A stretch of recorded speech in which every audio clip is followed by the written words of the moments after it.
Welcome back once again to my channel, guys. Continuing on with the countdown to Slammiversary 2021. I'm looking at the review today for Slammiversary 9 from 2011. This one's I'm a bit annoyed with it because they released this twin pack. I know it was value for money and everything, but because it's I class it as one of the bigger pay-per-views for TNA stroke Impact on their yearly calendar, along with Lockdown, and I know they don't do Lockdown anymore, but I class that as a big one, and Bound for Glory. Those three I thought were the big ones, and they all needed their own independent release, you know, not this. I didn't like this at all. That kind of annoyed me with this. I got nothing against Sacrifice, and like I said, I got nothing against them bundling them off in twin packs. But if they did it with the you know, the not so bigger shows, if that makes sense. But anyway, that's enough of me going on about that. This why I got annoyed with this one anyway. But yeah, so that's what the art would have looked like if it was like a full cover, I would have thought. And you got like the Roman numerals going on the bottom there, and then we got like AJ Styles, Daniels, Samoa Joe, Alex Shelley, Chris Sabin, Kazarian, Eric Young, Cowboy James Storm, and Bobby Roode on the front cover. So obviously today I'm only going to review this one because I'm not reviewing Sacrifice as well, because I haven't got around to that one yet. There's a disc for it, so only looking at that side today.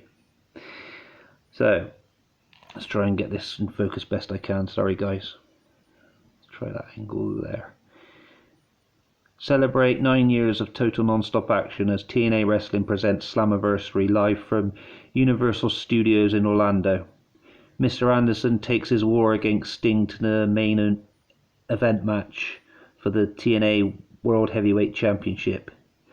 Buddy Ray faces the phenomenal AJ Styles in a brutal and violent last man standing match to settle their deadly feud.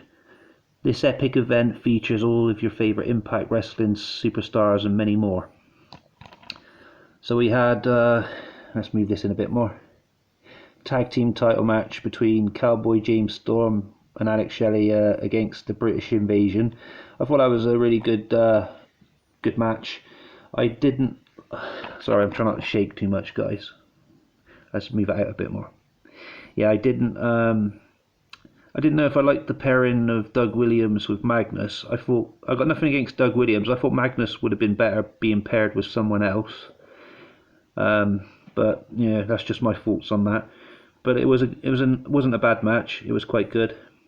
We had Matt Morgan against Scott Steiner, and by about this time Steiner's body is just starting to slow down so much, and you can tell in the ring, you know, how he moves around and that. It's just not like how he used to be. So it was an average match. We had X Division title match. For some reason Abyss was the champion going into this against Brian Kendrick and Kazarian. I always think as the X Division championship like a cruiserweight kind of title, if that makes sense. So it was really bizarre seeing Abyss hold that, and I think Brian Cage is another big wrestler that's held that as well over in recent years. It's very strange. I don't understand that at all. But yeah, it was a good match. It seemed more like a handicap match because Kendrick and Kazarian were just double teaming Abyss quite a lot throughout it. Yeah, but it was quite cool, I thought. We had Samoa Joe against Crimson. This is the time when Crimson was being pushed similar to Goldberg with that kind of undefeated streak, and it went on for quite a while.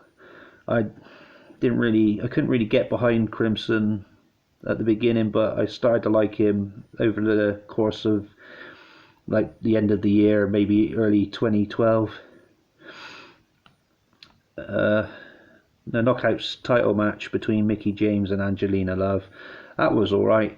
This was the time when Angelina Love was with Winter, but I think Winter was supposed to be like like a figment of her imagination kind of thing, but then she ended up being someone that was drugging her drinks, or or drugging her in general. It was a strange storyline, that one. But yeah, that was okay. We had a really good last man standing match between AJ Styles and Bully Ray. That was so cool. We had Sting versus Mr. Anderson for the world title, which had a stupid screw finish. But I did like the entrance at the beginning. Mr. Anderson doing his Mr. Anderson, and then when he does it the second time, Sting's behind him, sneaking up behind him, and then grabs the mic and says Anderson. It's quite funny. And Sting's attire in this was a bit unusual. It was all red. His face paint was a bit different. I think this was a time when he started to mess about and go through different changes to see what he felt comfortable with before going with the Joker Sting look.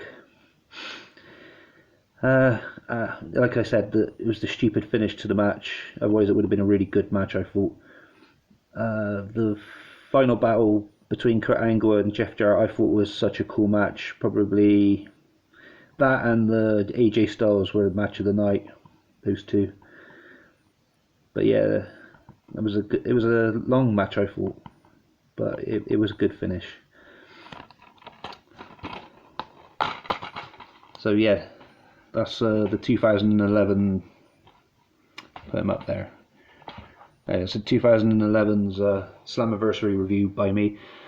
Because I'm a bit fussy with the DVD, because it is a DVD review, and the way it's been presented to me, I'm going back moaning about that again now. This is why I'm going to give it a lower score. So I'm going to give this one 7. It probably would have got an 8 if it wasn't for that stupid reason. But that's just my opinion. And like I said, there's a few good matches on there. Let me know in your opinions and the thoughts below.